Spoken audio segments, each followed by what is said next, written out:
Hello, in this video I'm going to turn the handle of this screwdriver. That's a very simple turning, may take maximum, the whole project here would take 30 minutes or so. Very easy to do. In this case, this wood is called sapel, very close to mahogany. At least the color is almost identical. Uh, for the ferrule, you may use any piece of a metallic tube. You can buy this, but if you don't want to buy it, it's just a small piece of a half an inch metallic pipe will do it. And the handle, you can also buy internet. I bought this one, leevalley.com.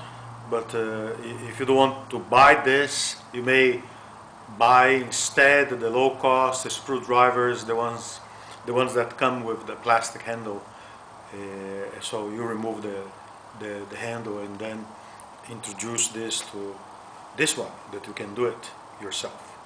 So this makes a nice gift. We are close to Christmas, so I hope you enjoyed this project. Thank you.